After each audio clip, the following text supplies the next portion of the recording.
아니요, 수국에 맞췄어요. 아, 수국 수국 어떻게 보면 맞췄네. 좀 전에 뭐 수국 전용 화분이냐 이런 얘기 나왔지만, 수국화분. 네, 왜 그러냐면 이 수국 사이즈에 맞췄어요. 더 넓으면 어떤 문제가 생기냐면 너무 이렇게 벌어져지게 돼요. 이런 걸 밖에 나가면 아, 지금처럼 이렇게 흐린 날에 좀 덜한데 한번 갖고 나가 볼게요.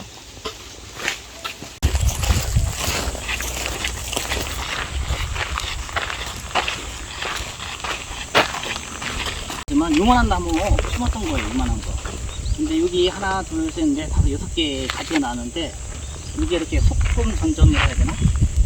이렇게 품질을 해줬거든요. 그래서 이렇게 가지가 이렇게 벌어진 건데 실제 얘가 불과 한 3개월 만에 이렇게 자란 거거든요. 하우스 안에서. 근데 보기에는 되게 좋아 보이지만 아까 설명했던 것처럼 하우스를 재배하다 보니까 못 자라가지고 문제가 있어요. 지금 하우스에서 차광막 속에 자라니까 못 자라고, 그리고 이 색깔이 본연의 색이 안 돼요. 그리고 지금은 흐린 날인데 이렇게 나오자마자 얘들이 시들기 시작하거든요. 그래서 지난번에 이게 밖으로 이 나무를, 하우스에 자란 나무를 다여 많게 했는데 못 쓰고 밖에 꺼내놨어요. 꺼내놨더니 얘들이 이렇게 휘어져 버렸어요. 젖어가지고. 그리고 다시 올라오잖아요. 왜 그래? 근데 얘 노지에서 서서부터 자란 애들은 이렇게 녹색이 아니라 분해색과 빨간색이 좀 짱짱해요. 그리고 지금 꽃대가 지금 보면 이렇게 물고 있는데, 얘네들은 꽃대가 문다면 그렇게 쳐져가지고 아마 상품성이 없을 거예요. 판매하기 좀 어렵고, 그렇다고 얘네들 잘라버리면 올해 꽃보기는 지금 계절 있으면 어려울 거고, 근데 얘네들은 바로 그 속도 볼 수가 있어요.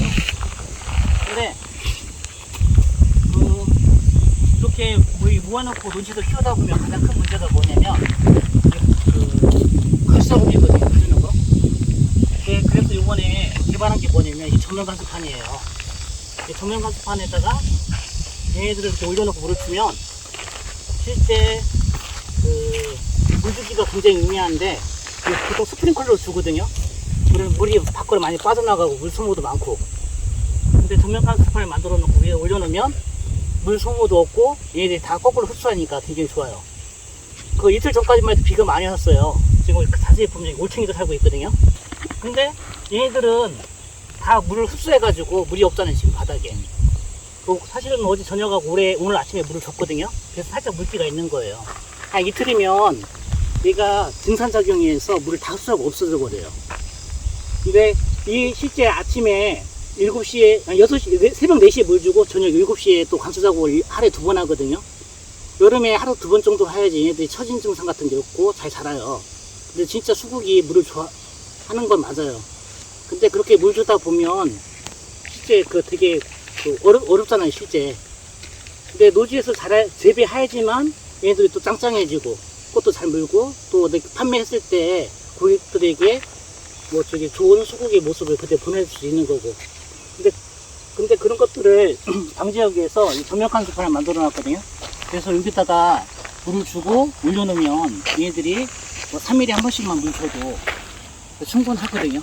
그리고 장마철에도 마찬가지인 게 며칠 정도, 한 달 정도 사실 이렇게 물이 들어간다 하더라도 얘네들이 뿌리가 호흡하기 때문에 큰 문제가 없어요.